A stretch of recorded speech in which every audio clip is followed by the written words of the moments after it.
A desmotivação dos professores causada pelos baixos salários e o despreparo profissional são alguns dos fatores para a má qualidade do ensino público. A educação no Brasil sempre foi prioridade nos discursos políticos, mas existe uma grande distância entre a intenção e a ação. Com isso, surge a evasão escolar, que é o afastamento do aluno da escola. Além disso, há vários motivos que levam a tal prática, como a situação econômica da família, distância da escola e problema de relacionamento entre professor e aluno. Esse é um problema muito sério que a sociedade precisa resolver. E para falar sobre esse assunto, estamos recebendo aqui no Cidadania em Pauta Edson José da Rocha, que é do Conselho Tutelar de Araçatuba. Queria agradecer sua presença aqui. Eu que agradeço. Bom, qual que é o papel do Conselho Tutelar nisso tudo? O Conselho Tutelar, na realidade, ele analisa uma grande urgência aí de se trabalhar a questão da evasão escolar. Nós temos dados, nós temos números assustadores, né? Em 2008 foi aí, num ano, 1.000 casos encaminhados das escolas ao Conselho Tutelar. Impossível, a gente está agindo nesses 1.000 casos, são 5 conselheiros tutelares, mais as denúncias do dia a dia. Mas nós entendemos e mandamos ofício à Secretaria de Assistência Social, à Promotoria, ao CONDICA, né, que é o Conselho Municipal de Direito da Criança e do Adolescente, para que se criar uma política voltada a, não vou dizer acabar de uma vez, mas pelo menos amenizar a evasão escolar, que dentro de Araçatuba ela é muito grande. Quer dizer, 1.000 casos é um número muito grande para a cidade de Araçatuba. Você tem contato com outras cidades, quer dizer, é um número alarmante aqui, né? Eu acho o número alarmante porque esse é um fenômeno, né? É uma coisa que está acontecendo que não é só por um fator que o adolescente ele se afasta da escola. Há vários fatores. Então esses fatores têm que ser diagnosticados para se criar uma política voltada a essa área para combater. Não tem como você isoladamente isolar um caso, né? Não é só um caso, a evasão escolar ela é ampla e são vários casos, vários fatores que levam à evasão escolar. O Conselho Tutelar é um órgão repressor, por exemplo, ele está ali para repreender os alunos, porque isso eu acho que é a visão que passa, né? Nossa, vou para o Conselho Tutelar. O que é o trabalho do Conselho Tutelar nesses casos aí? A população tem uma noção totalmente errada do Conselho Tutelar.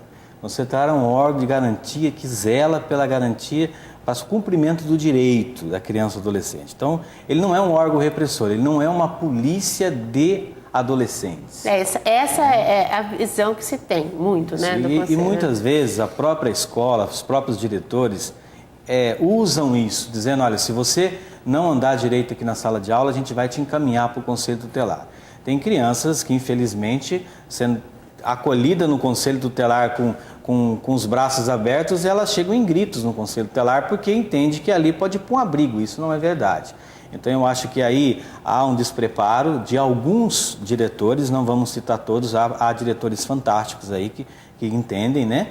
Mas de estar orientando, trabalhando a parte pedagógica na escola.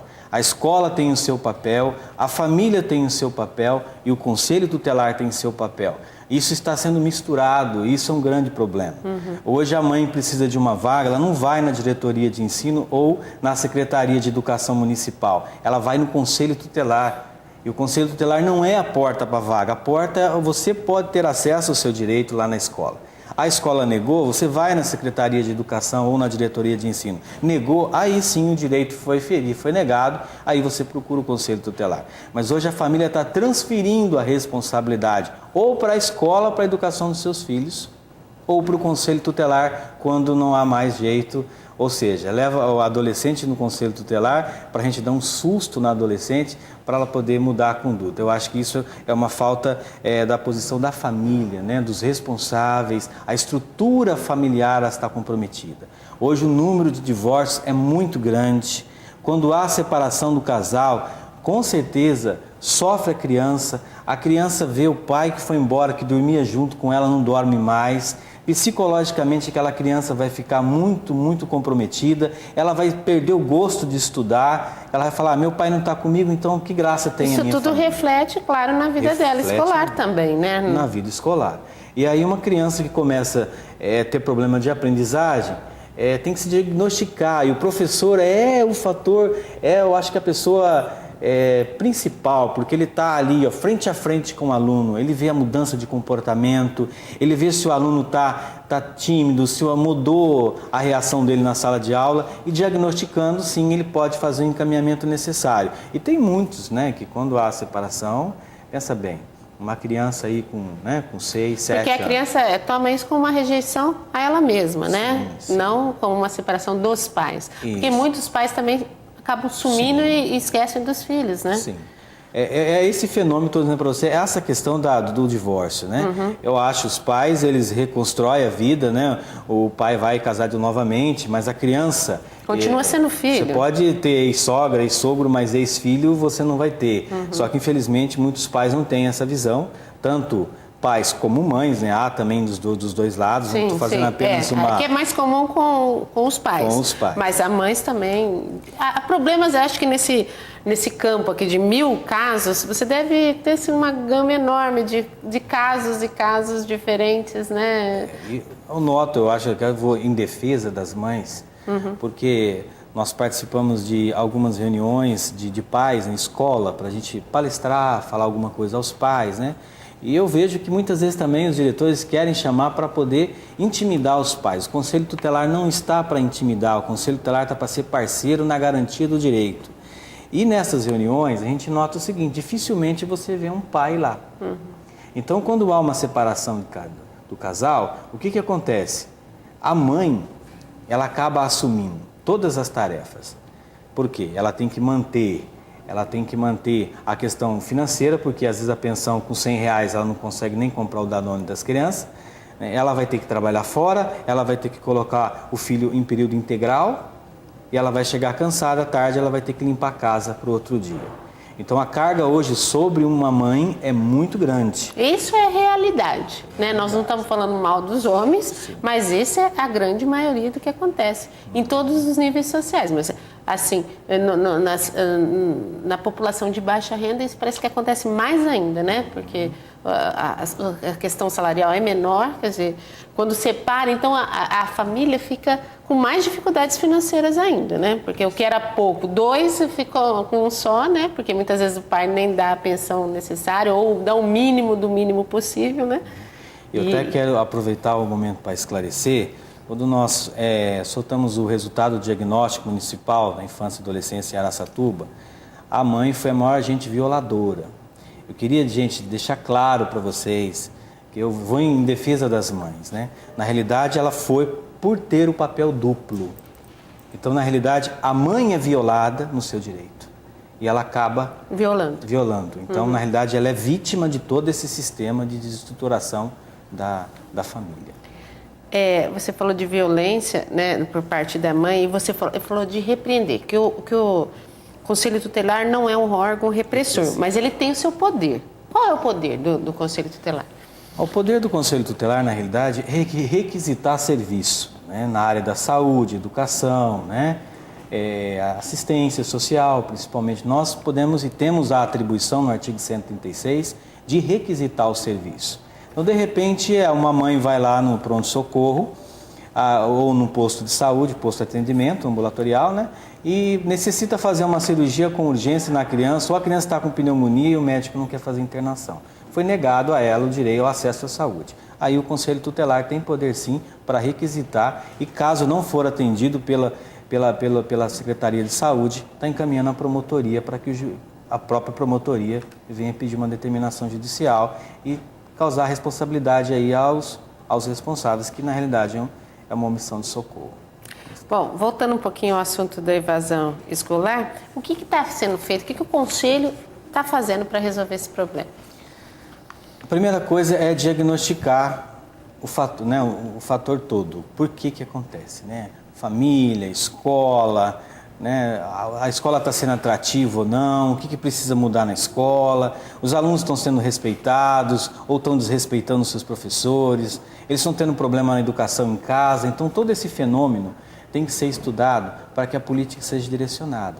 A Secretaria de Assistência Social está trabalhando, está com os CRAS aí em atividade. Eu acho o CRAS super importante, o CREAS super importante também para estar junto. Vocês trabalham em conjunto? Estamos trabalhando em conjunto. Agora, com o novo Conselho Tutelar, a gente pretende até tá trabalhando isso nos novos, né? A gente está trabalhando com essa rede. Nós precisamos reestruturar ou firmar essa rede de atendimento. Não adianta o Conselho Tutelar orientar o pai, ele deve manter o seu filho na escola, se dentro da residência dele tem um monte de problemas. Vários problemas lá dentro que precisa ser analisado e visto, né? Qual é o problema, como sanar esse problema para que esse aluno continue na escola. Eu acho um grande desafio estar aí. Esses casos que chegam até vocês chamam a família? Chamamos Os pais. Isso. E aí detecta esse monte de problema, que nem a gente estava falando da família, desestruturada, totalmente. E aí? O artigo 56, ele diz o seguinte, que a escola deve encaminhar a evasão escolar no seguinte sentido, depois de esgotado todos os recursos da escola. Então vamos voltar. O que é considerado evasão escolar? Vamos entender direitinho. É a criança que não falta muito na escola ou aquela que deixa de ir? Vamos definir primeiro, então, o que é evasão. A evasão é quando ela se evade mesmo, né? A própria palavra diz, ela se evade, ela sai da escola, ela não frequenta a escola, ultrapassa o número permitido de faltas, né? E praticamente ela some, às vezes a diretora entra em contato, tenta encontrar e não consegue encontrar. Muitos até mudam de casa, não sabem onde mora mais, né? E acaba sendo desligado da Prodesp, né? Que é o cadastro da... Que aí a escola tem a obrigação, porque ela não pode também se eximir dessa obrigação de passar para vocês. Isso. Aí vocês vão atrás de cada um desses 1000 casos aqui, por exemplo? Vou ser sincero, a gente não consegue fazer isso. Vou ser sincero, acho que a gente tem que ser sincero com a comunidade. Nós não damos conta, né? Até se pensou aí na criação de um novo conselho, que vão se estudar isso para o ano que vem. Mas, na medida do possível, a gente tem feito o que a gente pode. Só que eu ainda volto naquela tecla. É uma questão que envolve todos os atores, não é só o Conselho Tutelar. Eu acho que o Conselho Tutelar está sendo o para-choque do caminhão. Ele não é o para-choque do caminhão. Ele está para zelar pelo cumprimento do direito. Então, quem tem que dar o direito ou o acesso ao direito não é o Conselho Tutelar. Ele só está ali para verificar o que está errado. Se realmente está andando correto. Ou seja, a saúde está bem? Tá. Então tá. Como está a educação? Está bem? Tá. Então o Conselho Tutelar está zelando para o cumprimento do direito. As políticas públicas em cada setor tem que estar funcionando. Tem que estar funcionando. Então ele zela para o cumprimento dessa política. Ele não dá essa política, não é ele quem dá a política.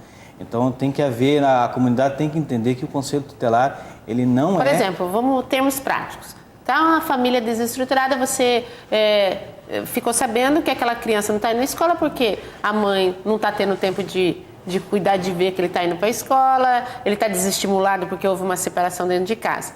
E aí, vocês vão passar esse caso para quem? Qual que é a sequência disso? A primeira coisa que a gente faz é ativar a assistência social. Porque ele vai fazer aquele corpo a corpo, né, aquela leitura da família, para ver em que estrutura está a família. Se precisa de um apoio social, as palestras socioeducativas, está precisando de uma orientação, tá? Mas em primeira instância nós orientamos os pais, encaminhamos eles para assistência social. E esse caminho continua diante da sua experiência? Porque...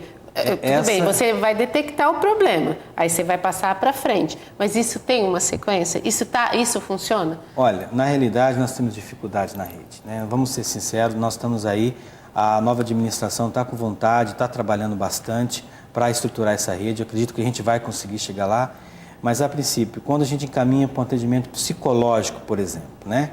Às vezes a evasão escolar ela se estende por quê? Às vezes o adolescente ele não consegue acompanhar o raciocínio da classe. E o que acontece? Ele começa a se sentir inferiorizado, deixado de lado, né? Inferior às outras pessoas. Então o que acontece? Ele se evade da escola, ele perde o gosto. Aí você vai encaminhar ele para um atendimento psicológico, né? E muitas vezes demora. Não tem esse atendimento, demora ou é um 90 ano dias, demora 60 dias. Sim. E nesse intervalo não há essa efetividade. Eu acho que aí falta essa estrutura. Eu acho que assim, então se sabe o caminho que deve seguir, sim, mas ainda esse caminho ainda tá não meio está. Distante. Então tá. Está meio distante.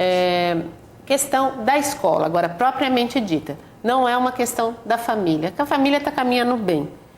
O que o conselho faz se ele detectar que na escola a coisa não está indo bem? O seu professor não está contente, as regras não estão sendo boas, ou a escola não está mais atrativa para o aluno. Queria saber o que vocês fazem. Mas eu quero saber depois do intervalo. A gente vai dar uma paradinha e volta já já.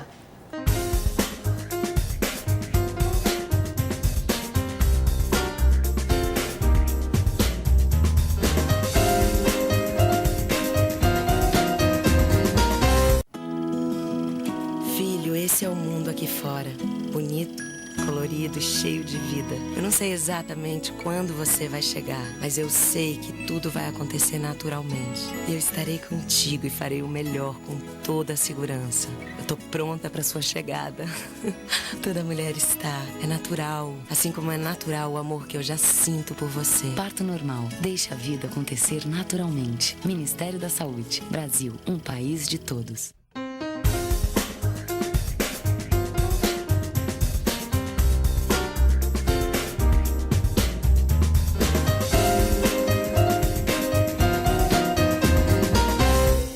Nós estamos falando hoje sobre evasão escolar e o nosso convidado é Edson José da Rocha, e é do Conselho Tutelar de Araçatuba.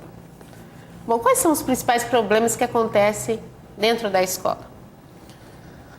A escola, pelo menos o que chega até o Conselho Tutelar, muitas vezes os próprios alunos, né, eles acabam brigando entre eles lá, e aí eles não querem ficar mais naquela escola porque brigou, porque... ou que separou o namoro, gostava de uma menina e separou, e também da questão de alguns professores que, no jeito de tratar, acabam ofendendo os alunos, expondo os alunos a uma situação vexatória. E quando expõe uma situação vexatória, um caso de indisciplina dentro da escola é de responsabilidade da escola. Um ato infracional, o que é um ato infracional? É quando um aluno ele quebra o patrimônio público ou bate numa professora. Aí sim é um ato infracional. Cabe um boletim de ocorrência. Quer dizer, não tem nada a ver com vocês. Não. Tá? Então, se um ato infracional é cometido por criança abaixo de 12, aí sim é o Conselho Tutelar. Acima de 12, a diretora vai fazer o boletim de ocorrência, se achar por bem. Se não achar por bem, ela chamará os pais, depende de cada diretor. E tem que se separar muito a questão de ato infracional cometido por criança e ato infracional cometido por adolescentes. Adolescente. A partir de quantos anos? 12 anos. 12 anos. 12 anos. Então, abaixo de 12, ato infracional, Conselho Tutelar. Acima de 12, a própria diretora já vai conduzir aí aos órgãos policiais. Há uma grande confusão aí e o ato de indisciplina não é do Conselho Tutelar. É a parte pedagógica da escola. E muitos diretores ligam até o conselho querendo que o conselho vá lá resolver um problema de indisciplina. Disciplina seria o quê? Que tipo, por exemplo? Disciplina, tipo brigas, discussões, dentro da escola, o aluno não quer sentar, Então, de repente, tem diretores que ligam, o aluno não quer obedecer. Se não quer obedecer, vai aplicar a medida pedagógica da própria direção e chamar os pais para conversar. E eu acho que isso é uma coisa muitas vezes se torna aí... E acaba chegando em vocês lá. E acaba chegando lá. E há muita desavença entre alunos e professores? Há bastante, há bastante. Você citou no início, que os professores aí, com a dificuldade de remuneração, eu quero elogiar, tem professores que eu tiro o chapéu para eles, tá? São pessoas mesmo que lutam, que trabalham, que levam trabalho para casa, que fica à noite corrigindo provas, que dá vida pelo aluno. Mas tem professores que, infelizmente, sujam o nome dos professores com atitudes de xingar, expor ao ridículo, dizer que aquela adolescente é burra, dizer que aquela adolescente tem que casar com rico, porque senão ela não vai ter futuro na vida. Esse tipo de situações onde o Conselho Tutelar entra e depois fica mal visto, como o Conselho Papão. E, na realidade, nós estamos para garantir o direito. Então, se foi feito o direito na escola, o Conselho vai entrar e vai representar. Não tem outra maneira. E, a princípio, antes de representação, quero deixar claro que é um grande diálogo, viu? Nós chamamos os diretores, os professores, diretoria de ensino, mandamos ofício. É feito todo um trabalho para amenizar aquele problema na escola. Não resolveu? Felizmente, aí o judiciário é o caminho. E, nesses casos, assim, o aluno continua? Acaba ficando na mesma escola ou tem que trocar?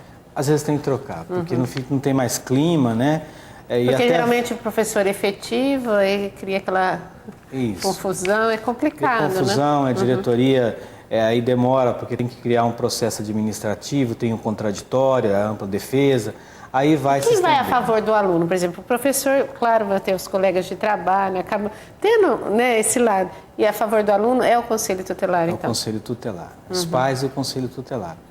Nós tivemos casos aí nesse Porque sentido. o Conselho não está lá no momento, Exatamente. O pai vai levar a denúncia até o Conselho. É tudo conversa, Isso. E tem o mesmo peso na hora de uma decisão, assim, Ah, tem, sim, eu acho que tem. Geralmente quando os pais chegam no conselho tutelar, porque o pai já esgotou todas as alternativas. Eu acho que o último acaba sendo o conselho, né? E a gente inicia, a partir daquele momento, uma grande conversa. Por quê? Porque a evasão escolar ela também começa aí. Então, é um problema diagnosticado que tem que ser tratado. E a gente o espera... aluno que não vai bem com o professor não quer ir na escola mesmo. Exatamente. Aí... E a questão assim, tem muitas famílias que nem percebem que o aluno está indo na escola, muitos pais que estão por fora disso. Isso acontece com frequência? Acontece, mas veja bem, aí é um grande problema, porque existem as reuniões feitas pela escola. Então, se o pai não sabe que aquele aluno evadiu, porque ele vai sair para trabalhar às vezes e volta só à noite, ele tem que participar da reunião da escola. Pelo menos da reunião. Reunião de pais. Nessa reunião de pais, ele vai estar sabendo que o filho se evadiu. Se ele não sabe, porque ele também não participa da reunião de pais. Sendo assim, ele é negligente também. O que acontece com um pai negligente? Olha, a princípio, um pai negligente é orientado pelo conselho tutelar. Também pode sofrer uma advertência, né, por escrito. E dependendo da situação da negligência, o conselho tutelar tem que ter uma intervenção. Tá? Que tipo de intervenção? Depende da negligência. Se a negligência for negligência em escola, geralmente depois de advertido, ele vai com certeza tomar uma atitude, tá? E no caso de negligência de deixar a criança sozinha em casa, maus tratos, aí é feito um boletim de ocorrência, né? A própria promotoria toma as providências, tá? Ainda existem crianças que deixam de estudar para ajudar em casa, para trabalhar, aumentar a renda da família? Diminuiu bem isso, né? São casos isolados aí que a gente encontra. Mas acontece sim, acontece. Mas não em muita frequência. Não é um número expressivo. Não é um número expressivo. E a evasão acontece mais com alunos de um período, por exemplo, diurno do que noturno? Porque a gente imagina que as crianças do período noturno já não estão muito animadas para ir para a escola. Ou é em qualquer... Não, eu analiso, a diferença é muito pouca, entendeu? Porque muitas vezes o noturno, eles estudam, eles buscam, trabalham, né? Eles sabem que o trabalho pede que eles continuem os estudos. Por exemplo, um jovem, um adolescente, melhor dizendo, a aprendiz, está inserido no aprendiz, ele precisa estar na escola. Então ele está trabalhando, mas ele precisa estar na escola. E aí ele acaba se conscientizando que a escola é necessária para a formação dele. E aí acaba não acontecendo menos do que o diurno, porque o diurno às vezes não trabalha, não tem muita noção da responsabilidade e da importância do estudo na vida dele. Ainda existe problema de vaga de escola perto e próximo de casa? Próximo tem, né? Tem muitos alunos que estudam longe da residência, sim. Isso dificulta, né? Dificulta. É caso de evasão ou não? Não, eu analiso o seguinte, é um fenômeno também complicado, porque muitas vezes o aluno, a escola é na esquina da casa dele, mas ele gosta de estudar lá na outra escola, entendeu? Então, própria decisão dele mesmo de estudar lá. Alguns estudam porque realmente não tem vaga próxima, mas muitos também estudam porque preferem aquela outra escola, porque gosta do pessoal de lá, dos amigos, tal. Se identifica mais. Ou mora perto daquela escola e de repente os pais se mudam lá para o outro lado da cidade. Mas ele quer continuar estudando lá. Então, né? É mais ou menos isso. Diante da sua experiência no conselho, qual que é o principal motivo da evasão escolar? Olha, eu posso até ser muito enfático, mas eu vejo a droga, a dependência química como um fator muito prejudicial. Por quê? Porque depois de dependente químico, ele acaba afastando, ele entra no tráfico de droga, tá? E aí você chega para um adolescente desse, você fala, vamos largar o tráfico, vamos estudar, para você ser alguém na vida. Ele vai dizer, para que eu vou estudar se eu ganho tanto por dia traficando? Eu sei. A gente entende que isso é uma ilusão na cabeça dele, mas na mente dele... A realidade é essa. A realidade mesmo, é né? essa, isso. Então ele fala, vou estudar para quê? Porque tudo parece tão mais fácil, né? Isso. E aí é onde eu bato, nós não temos aí um CAPS infantil álcool e droga. Nós tínhamos que ter urgente em Araçatuba aonde enviar os nossos adolescentes. Do sexo masculino e do sexo feminino. Porque isso é comum nos dois, não tem mais só meninos. Meninos e meninas estão envolvidos com droga. Também. Que idade? A partir de que idade? Olha, Não tem idade. Tem crianças aí com 8, 10 anos usando droga. Tá? Agora, uma criança com 10 anos usando droga, como que você quer que uma criança dessa fique na sala de aula? Eu chegar e dizer assim, vamos enviar para o Conselho Tutelar para resolver o problema da evasão desse menino. O problema da evasão desse menino está na droga. Aonde nós vamos enviar esse menino requisitar hoje não serviço? tem para onde enviar. Não tem onde enviar. Quer dizer que o principal problema não tem o que fazer. Não tem o que fazer. E droga em Araçatuba é alarmante. É alarmante, o tráfico é alarmante. Nós temos muitos adolescentes que estão sendo aliciados pelo tráfico. Tá? Quero enfatizar que essa não é o fator predominante da evasão. É um conjunto de coisas, né? É um conjunto que uma coisas. acaba levando a outra, né? Isso. Porque geralmente a pessoa que tem um lar desestruturado vai procurar na rua uma compensação, acaba usando a droga, aí ela já não sente mais estimulada a ir à escola e também briga e tem, né? E é um círculo, né? E o que acontece quando o adolescente ou a criança está envolvido com droga? Ele mantém a lei do silêncio, porque se ele abrir a boca, ele sabe que ele pode ser executado. E quebrar essa linha de silêncio, para a gente saber qual é o problema, para trabalhar, demora-se muito. E aí o menino já ficou 2, 3 anos fora da escola. E ele está tão envolvido com aquele mundo que é muito complicado, né? Ele nasceu naquele mundo, né? O habitat dele, ele nasceu naquela periferia, ele nasceu aonde o Estado não conseguiu entrar e os traficantes entraram. Então ali há uma organização muito bem montada do tráfico e não há uma organização do Estado. Eu acho que a falha é o Estado tem que entrar nesse lugar mais organizado do que o tráfico, com o intuito de trabalhar essas crianças, famílias, porque aí eu acho que muita coisa vai mudar em relação aos nossos adolescentes. O que a gente atende adolescente envolvido com droga no Conselho Tutelar é muito grande. E o que você percebe com relação a essas crianças? Elas querem sair dessa situação e tem medo ou nem tem consciência disso? Elas querem sair, a maioria querem, tá? Não querem ficar lá. Mas infelizmente eles vêm até o Conselho pedir ajuda. E o Conselho tem o poder de requisitar. Mas nós vamos requisitar o que se não tem? O que para quem, né? O que para quem? Porque não tem a política pública voltada nessa área de drogadição. Se tivesse, nós enviaríamos, muito problema seria solucionado. Não é falta do Conselho Tutelar, é falta da política pública que não existe. Da continuidade, né? O atendimento existe, mas não tem para onde enviar. Não há continuidade. Porque nós temos for criado um CAPS infantil em Araçatuba, já é uma grande vitória. Você acha que dá para recuperar muita criança nesse Dá, eu acredito que sim. Eu acredito que sim. Bom, a criança e o adolescente mudaram, né? A realidade mudou, né, para essas crianças. E a escola? Você acredita que mudou? Acompanhou esse desenvolvimento?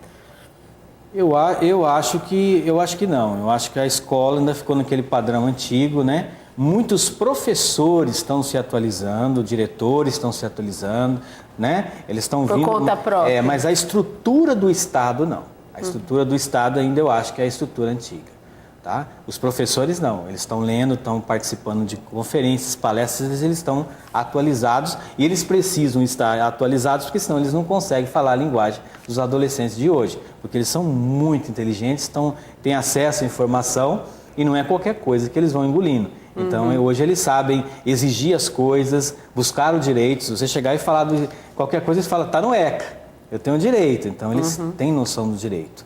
Agora, é lógico, essa evolução, os órgãos públicos não acompanham essa evolução. E se não acompanha, não consegue dar respaldo. Por isso, nós estamos tendo tanto problema nessa área. Bom, você falou de atendimentos, né? Das pessoas que vão lá pedir o atendimento de vocês. Você também citou sobre palestras. É um outro trabalho do Conselho? Sim, nós vamos em algumas escolas, né, dentro do possível, fazer palestras, explicar a importância dos pais, na responsabilidade de estar elevando seus filhos à formação intelectual. Por quê? Porque a negligência do pai vai causar no futuro um jovem sem perspectiva, né? Um jovem que não vai ter uma profissão, não vai ter um estímulo. E o pai tem essa responsabilidade de zelar para a formação intelectual da criança ou do adolescente. Então nós levamos os pais a essa conscientização. E também levamos os professores, aproveitamos a palestra para levar os professores também a seu devido. Né? Eu fiz uma palestra numa escola que eu fiz uma analogia entre pais, alunos e professores, do passado e do presente. Então você vê a mudança que houve nos adolescentes. Os adolescentes não são mais aqueles que são lá atrás. Né? Os pais mudaram muito, porque antigamente se prezava muito a família, sentava na mesa para comer. Já estavam muito mais próximos. Isso, né? Valorizava a questão do casamento, era uma coisa mais inquebrável, né? E hoje já não é bem assim. E também os professores, não são aqueles de antigamente, a estrutura não é aquela, houve uma mudança. O que acontece? Nós temos que se adequar a essa evolução da sociedade. E muitas vezes o órgão não se adequa. Aí, com certeza, não vai conseguir falar com as crianças e adolescentes na mesma linguagem. E como está o conselho aqui nessa turma? Estamos trabalhando, estamos com os novos conselheiros aí, né? Eu acho que uma nova perspectiva, né? Todo mundo com gás, né? Eu ainda tenho um pouco de gás, mas eu vou encher o bojão de gás. Mas assim, todo mundo com gás, com vontade de aprender, com vontade de trabalhar. Temos também o novo presidente do CMDCA, que também está aí pedindo essa interação entre o Conselho Tutelar e Condica, que nós chamamos de CMDCA, que Araçatuba é Condica, né? Sim.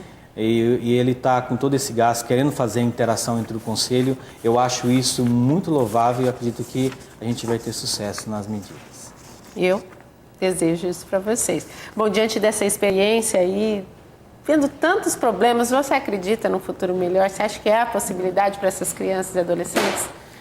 Eu acredito que tudo é transformado, né? Eu acho a água sai lá do Tietê, lá em São Paulo, quem foi em São Paulo vê, toda suja, e ela chega aqui em Araçatuba, água potável, né? Então eu acho que a natureza muda, o ser humano também tem a capacidade de mudar. Eu quero dizer que todos aqueles, até aqueles que cometem ato infracional, que saem da Fundação Casa, nós temos que acreditar nesses meninos, nós temos que dar oportunidades para eles na escola, nós temos que acabar com a discriminação desses meninos.